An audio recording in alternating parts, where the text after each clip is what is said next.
तर नमस्कार, पुन्हा एकदा आपल्या चॅनलमध्ये खूप सारं स्वागत। आज आहे गुरुवार आणि गुरुवारची जे हळदी चंदनाचं लेपन होतं ना, तर ते मी आज करणार आहे। शिवाय केस वगैरे धुतले सकाळी आणि सर्दीमुळे माझे डोळे वगैरे बघा कसे असे पूर्ण स्वेलिंग झाले, पूर्ण सू झाले डोळ्यांना। असं वाटतं की झोपेतून आत्ताच उठली। आणि मी आज येलो कलरची साडी घातली। आता आज साडी का घातली, साडीचं काय थेरी आहे हे सर्व तुम्हाला मी पुढे सांगणार आहे। तर आज पिवळा रंग आहे जो स्वामींना खूप आवडतो, मग त्याच हिशोबाने मी आज पिवळ्या कलरची ही साडी घातली।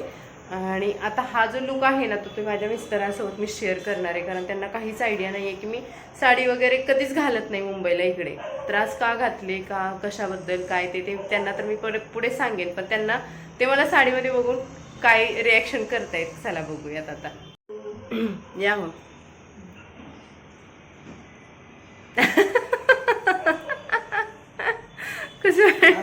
साडी आज साडी घातली, असंच घातले। कशी वाटते साडी? आणि त्याच्यासोबत बांगड्या पण घातले। असं रोज असं वाटतं उगीच घातली साडी। मम्मा कशी दिसते? इशू तर ओळखतच नाही। इशू जेव्हा मी साडी घालेल ना, तेव्हा इशूला काय समजत नाही की मी हे काय वेगळं घातले, पण तिच्या चेहऱ्याचे एक्सप्रेशन सुद्धा बघाल किती खुश झाले पिल्लू। मम्माला साडीमध्ये आवडतं, साडीमध्ये आवडते ना। हा स्वयंपाक कोण करायचा आता ही साडी घालून? मग तुम्हाला खरंच आवडते? छान वाटते का? बघा यांच्या चेहऱ्यावरचा, मला वाटतं की आनंदापेक्षा रुबाब बघा।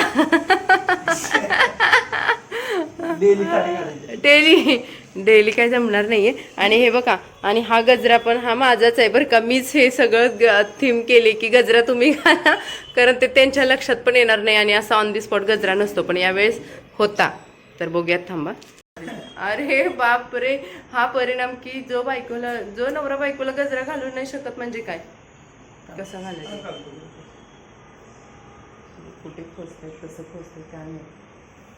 इथे एक लावायची पिन अशी वरती उभी करा, हे पण मला सांगावं लागते। हा हे वरती उभी करा, हा पूर्ण खोचली आणि इकडच्या साईडला ती जॉईन करा।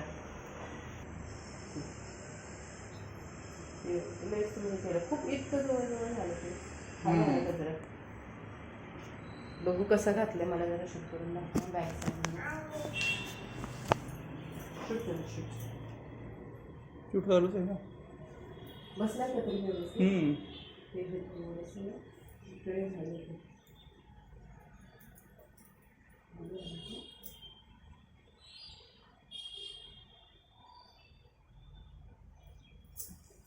वाटतंय चांगला।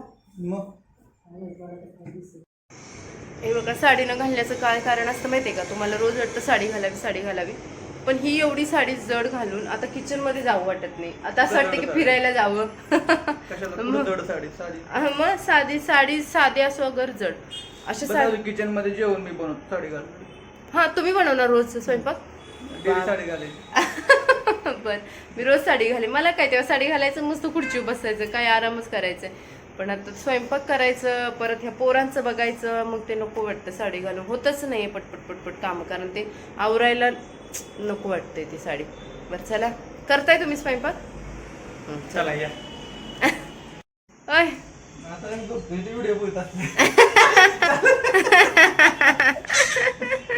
किचन मध्ये स्वयंपाक, नाश्ता बनवा, लेट होतो जॉबला, लवकर। लास्ट व्हिडिओमध्ये मी सांगितल्याप्रमाणे ना, आज मला हळदी चंदनाचं लेपन करायचं होतं। तसं तर मग मी मंगळवारी, शुक्रवारी आणि गुरुवारी या तिन्ही दिवशी कधीही करते।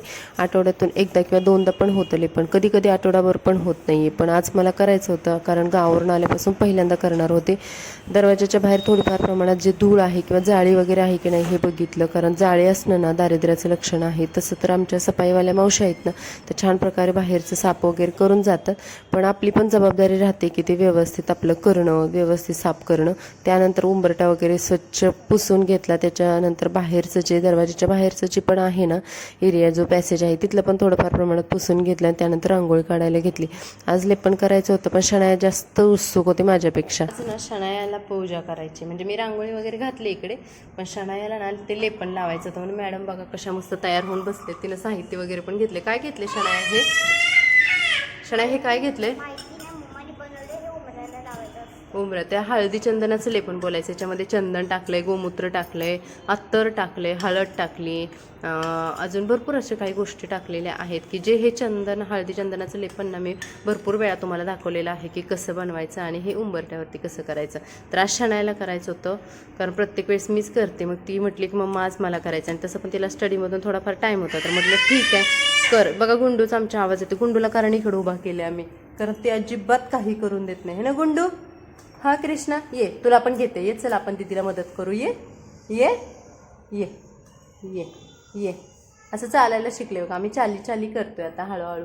माझा तर याच्यावरती जास्त विश्वास आहे की आपण मुलांना काय सांगतो त्यापेक्षा आपण मुलांसमोर काय करतो. आपण मुलांसमोर जे करेल ना गोष्टी तर तेच मुलं करायला बघतात. आणि शनायाला पण बघा इतका इंटरेस्ट असतो ना या गोष्टी करायला. रांगोळी काढणं भले तिला येत नसेल, भले तिला लेपन वगैरे बनवायला येत नसेल, तर लेपन तर मीच बनवून दिलं होतं, पण तिला आज ते लेपन करायचं होतं आणि तिने स्वतःहून त्याच्यामध्ये इंटरेस्ट घेतला होता. खरंच मुलं जेव्हा आपली अशा पद्धतीने आपल्या कामामध्ये किंवा आपल्या संस्कृतीमध्ये जेव्हा भाग घ्यायला लागतात ना तेव्हा खरंच पालकांना म्हणजे आईवडील म्हणून खरं खूप छान वाटतं. तसंच माझ्या शणून आजही पूर्ण लेपन केलं होतं बघा आणि खरं सुकल्यानंतर इतकं छान दिसत होतं ना ते लेपन.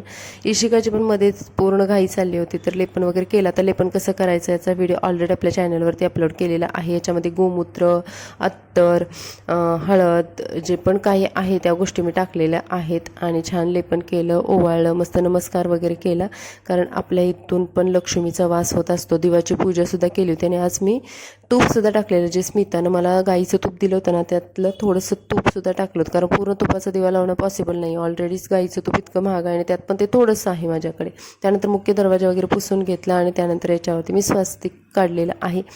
स्वस्तिक काढण्याची सुद्धा एक शास्त्रीय पद्धत असते तर ती मी एका व्हिडिओमध्ये बघितली होती. तेव्हापासून मी अशाच पद्धतीचं स्वस्तिक काढते की जे आपल्याला बघा अशा पद्धतीचं स्वस्तिक काढायचं आहे. म्हणजे आपण नॉर्मली जसं स्वस्तिक काढतो ना की अशा लाईन्स वगैरे ओढणं तर ते तसं नसतं स्वस्तिक. तर आपल्याला पूर्ण या लाईन आहेत ना त्या एंडला म्हणजे जिथं जॉईन होतं ना आपल्या लाईन्स तिथे जॉईन करायचं आहे. बघा मी व्हिडिओमध्ये दाखवते अशा पद्धतीने स्वस्तिक काढायचं असतं.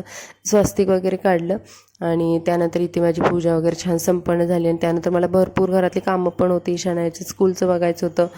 तर अशा पद्धतीने ही माझी पूजा वगैरे झालेली. पूजा झाली. इकडं दार पण जे मेन दरवाजा आहे ना तो पण मस्त स्वच्छ पुसून घेऊन त्याच्यावरती स्वस्तिक काढले आणि इकडे जे हळदी चंदनाचं जे लेपण आहे तर ते व्यवस्थित करून घेतले. रांगोळी वगैरे मस्त घातली आणि इकडे दिवा लावला. तर दिव्यामध्ये तूप वगैरे थोडंफार गाईचं तूप वगैरे घातले आणि आपल्याला थोड्या वेळासाठी हा दरवाजा मी असाच उघडा ठेवणार आहे, बंद नाही करणार. आता शनायाची पण तयारी करायला घेते. तर बघा माझी पूर्ण पूजा झाली आणि मस्त ही माझी आहे सरस्वती आणि इशू माझी आहे लक्ष्मी. ह्या दोन माझ्या घरामध्ये देवी आहेत. त्यामुळे प्रत्येक गुरुवार असू देत किंवा शुक्रवार असू देत जेव्हा जेव्हा मी हळदी चंदनाचं लेपन किंवा घरामध्ये देवीला हळदी कुंकू लावते ना तर ह्या दोघींना लावतेच लावते. आता इशू कशी आत्ता झाले म्हणजे इशूला आत्ता लावते पण शनायाचं खूप दिवसांपासून मी लावते. शिवाय तिला कधी कधी नमस्कार म्हणजे देवी समजून पण असं करते. म्हणजे मला असं वाटतं की शनाया माझी खरंच सरस्वतीचं रूप आहे आणि इशू माझी लक्ष्मीचं रूप आहे. इशू खूप छोटी अजून तिला काही समजत नाहीये. तर अशा पद्धतीने माझी जी पूजा होती हळदी चंदनाचं लेपन आहे ते सर्व झालेलं आहे. तर आता शनायाच्या स्कूलचा टाइम होता त्यामुळे मला तिला आवरायला घ्यायचं आहे. आणि मला साडी कशी वाटते कमेंट्समध्ये नक्की सांगा. म्हणजे ड्रेस बरा वाटतो की साडी. तर नॉर्मली मी मुंबईला तर जास्त साडी घालतच नाही. खूप रिअर कधी तर सणावाराला घालते नाहीतर मग कधी तरच अशा हाऊस म्हणून कधी तर खूप रिअर घालते.